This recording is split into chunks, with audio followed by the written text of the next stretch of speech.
Hello बच्चों, क्या हालचाल और पढ़ाई बढ़िया चल रही है। मैं हूं मोहित कुमार और आप देख रहे हैं अपना यूट्यूब चैनल। तो बच्चों, आज हम लोग एक बहुपद को दूसरे बहुपद से भाग देना सीखेंगे। बच्चों, वीडियो को अंत तक देखना है जिससे कि आप चीजों को समझ सकें। तो बच्चों, करते हैं स्टार्ट। मान लीजिए कोई भी आपका एक बहुपद जो पी एक्स एक्स धन 3x² ऋण 1 इस रूप का दिया गया है। एक दूसरा बहुपद आपका जी एक्स जो 1 + x के रूप का दिया गया है। हमें इस पी एक्स बहुपद में इस जी एक्स बहुपद से भाग देना है। तो बच्चों, सबसे पहले हमें क्या करना होता है, कोई भी बहुपद अगर आपके दिए गए बहुपद को हम जी एक्स या पी एक्स के रूप में लिख सकते हैं। कोई भी अगर आपके बहुपद दिए गए हैं तो सबसे पहले हमें उसको उसकी घातों के हिसाब से आरोह में व्यवस्थित करना होता है। उसके बाद ही हम जो भाग की संक्रिया है उसको हम कर पाएंगे। ध्यान दें थोड़ा, जिस संख्या से भाग दिया जाता है बच्चों उसको हम भाजक कहते हैं और जिस संख्या में दिया जाता है उसको हम भाज्य कहते हैं। और इस भाजक का भाज्य में भाग देने पर जो आता है उसको हम भागफल कहते हैं और जो हमारा अंत में बच जाता है इसको हम शेषफल कहते हैं। तो ध्यान रखना है, ये जो हमारा पी एक्स है इस पी एक्स में हमें इस जी एक्स से भाग देना है। तो हमें क्या करना है, सबसे पहले इनके जो घाते हैं उनको घातों के हिसाब से हमें आरोही में लिखना पड़ेगा। तो पी एक्स बराबर यहाँ आपका ये जो बहुपद है सबसे बड़ी घात वाला पद सबसे पहले लिखना पड़ेगा हमें। तो 3x² फिर धन x ऋण 1। ऐसे ही हमें जी एक्स को भी, जो जी एक्स है हमारा उसको भी x + 1 इस रूप में लिखना पड़ेगा। अब हम क्या करते हैं, जैसे हमने पिछली क्लासों में जो भाग करते थे सेम उसी तरीके से हमें करना है। लेकिन उससे पहले आपको एक चीज और ध्यान रखनी है कि जब भी हम प्लस की संख्या का गुणा अगर हम प्लस की संख्या के साथ करेंगे तो हमारा प्लस की संख्या प्राप्त होती है। और यदि हम ऋण की संख्या का गुणा और अगर हम ऋण की संख्या के साथ करते हैं तब भी हमारी धन की संख्या प्राप्त होती है। और यदि अगर ऐसा हो रहा है कि एक ऋण की संख्या है उसके साथ एक धन की संख्या का अगर हम गुणा करेंगे तो हमें ऋण की संख्या ही प्राप्त होती है। और अगर हमारी धन की संख्या का गुणा इसी प्रकार से हम ऋण की संख्या के साथ करते हैं तब भी हमारी ऋण की संख्या ही प्राप्त होगी। तो बच्चों, इस चीज को हमें ध्यान रखना है कि अगर हम कोई भी धन की संख्या लेके चलेंगे और अगर उसका गुणा धन की संख्या के साथ करेंगे तो हमें धन की संख्या प्राप्त होगी। और यदि हम ऋण की संख्या का गुणा ऋण की संख्या के साथ करेंगे तब भी हमें धन की संख्या प्राप्त होगी। मतलब समान चिन्हों का जब हम गुणा करेंगे तो हमें धन की संख्या प्राप्त होगी और अगर असमान चिन्हों का गुणा करेंगे तो हमें हमेशा ऋण की संख्या प्राप्त होगी। तो बच्चों, करते हैं तो देखते हैं x + 1 और इस x + 1 का हमें क्या करना है, 3x² धन x ऋण 1। इसमें हमें यहां हमें 3x² लाना है जबकि हमारे पास कितना है, x है। तो हमें 3x² करने के लिए क्या लेना पड़ेगा, हमें ऐसी कौन सी संख्या लें, इस x के साथ ऐसी कौन सी संख्या का गुणा करें कि हमारे 3x² हो जाए। तो आप लोगों ने पढ़ा होगा कि आधार समान होने पर गुणा में घातें जुड़ जाती हैं। यदि हमारे पास यदि x है और यदि हम x के साथ x का ही गुणा कर दे तो क्या बन जाता है, x² बन जाता है। तो हमें क्या करना है, 3x² लाना है। और हमें क्या है, यहाँ अगर हम 3 का गुणा कर दें x के साथ तो कितना बन जाएगा, 3x² बन जाएगा।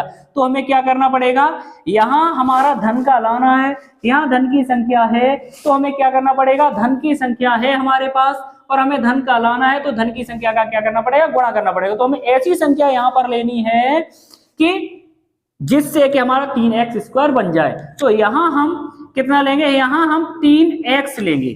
तो जब हम 3x का गुणा इस x के साथ करेंगे तो हमारा 3x² बनेगा। इस 3x का गुणा हम प्लस के 1 के साथ करेंगे तो हमारा यहाँ प्लस का 3x बन जाएगा। यहाँ हम थोड़ी जगह छोड़ेंगे जिससे कि चिन्हों को चेंज कर सके, क्योंकि घटाने पर किसी भी बहुपद को जब हम एक बहुपद से घटाते हैं तो जो घटता है बहुपद उसके क्या होते हैं, चिन्ह चेंज हो जाते हैं। तो इसलिए ये जब हम बहुपद इसको घटाएंगे इस 3x² धन x -1 से ये वाला बहुपद हम घटाएंगे तो क्या होगा, चिन्ह चेंज हो जाएंगे। तो ये ऋण का हो जाएगा, धन का था, और ये धन का, ये भी किसका हो जाएगा, ऋण का माना जाएगा। अब ये धन का नहीं माना जाएगा, ऋण का माना जाएगा। तो क्या करते हैं, इस 3x स्क्वायर से ये प्लस का था, ये माइनस का, तो ये कैंसिल हो गया। यहाँ माइनस के 3x है और ये प्लस का x है, तो माइनस के 3x से जब हम प्लस का x घटाएंगे तो माइनस के 2x बचेंगे और यहाँ ऋण का 1 बचेगा। तो बच्चों अब हमें माइनस के 2x लाने हैं, जब हमारे पास प्लस का x है तो हमें यहाँ क्या करना है, हमारे पास प्लस की संख्या है और हमें माइनस की संख्या लानी है। हमारे पास प्लस की संख्या है और हमें क्या है, माइनस की संख्या लानी है। तो यहाँ हमें किसकी संख्या लेनी पड़ेगी, माइनस की संख्या लेनी पड़ेगी, अर्थात जो संख्या हम लेंगे वो किसकी लेंगे, माइनस की लेंगे। तो माइनस के 2 लेंगे हम, और क्योंकि यहाँ 2x करना है हमें और हमारे पास x है तो हमें केवल 2 लेना पड़ेगा। तो 2 लेते ही हमारा क्या बनेगा, यहाँ हो जाएगा हमारा 2 का इसके साथ करेंगे तो ये हो जाएगा हमारा ऋण 2x, और इसका इसके साथ करेंगे तो ये भी आएगा ऋण 2। और यहाँ जब हम इसको, ये चिन्ह चेंज हो जाएगा, ऋण का है तो ये धन का हो जाएगा और ये ऋण का है, ये क्या हो जाएगा, ये भी धन का हो जाएगा। तो इससे ये कैंसिल हो जाएगा और यहाँ हमारा 2 से और 1 घटेगा क्योंकि ये प्लस का हो गया और ये ऋण का है, तो 2 से 1 घटेगा तो क्या बचेगा, 1 बचेगा। ये हमारा क्या बच जाएगा, शेषफल बच जाएगा। तो ये हमारा क्या होगा, शेषफल होगा ये हमारा। इसी प्रकार बच्चों कोई भी हम और उदाहरण लेते हैं। मान लीजिए px बराबर एक बहुपद हमारा x क्यूब प्लस 1 दिया गया है और gx बराबर दूसरा बहुपद हमारा x प्लस 1 दिया गया है। तो हम कैसे इसको करेंगे, बहुत ही सरलता से हम इस बहुपद का इस gx का px में भाग दे सकते हैं। तो बच्चों क्या करना है, हमें इस x प्लस 1 का क्या करना है, इस तरीके से x क्यूब प्लस 1 इस रूप में लिख लेना है और हम भाग देना स्टार्ट करते हैं।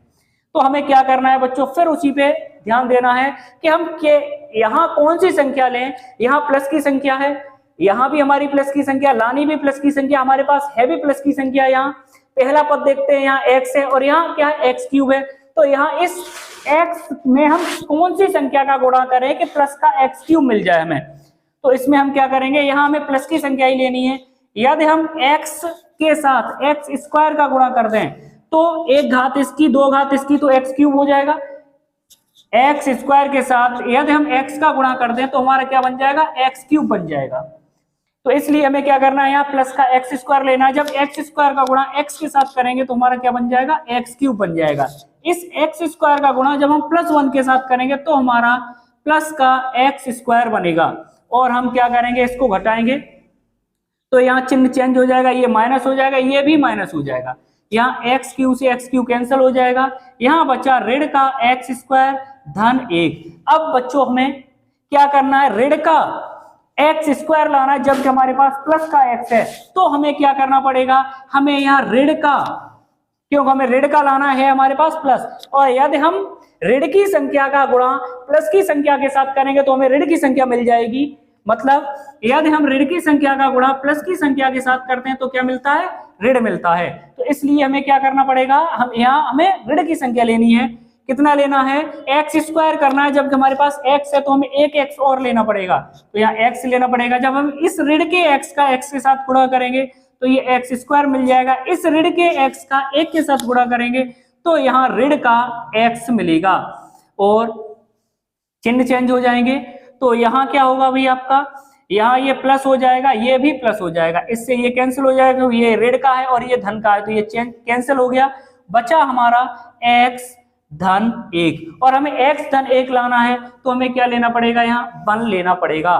तो ये क्या आ जाएगा आपका, x इस 1 का x के साथ करेंगे तो x, और इसका इसके साथ करेंगे तो 1 आ जाएगा। तो यहाँ भी हम इसको घटाएंगे तो ऋण ये भी हो जाएगा और ये भी ऋण हो जाएगा। x से x कैंसिल हो जाएगा, 1 से 1 कैंसिल हो जाएगा और शेषफल हमारा क्या आ जाएगा, 0 आ जाएगा। तो बच्चों बड़ी ही सरलता से हम लोगों ने एक बहुपद को दूसरे बहुपद से भाग देना सीखा है। मिलते हैं अगली वीडियो में इस बहुपद टॉपिक की और भी कुछ अच्छी अच्छी चीजों के साथ। वीडियो को अंत तक देखने के लिए धन्यवाद।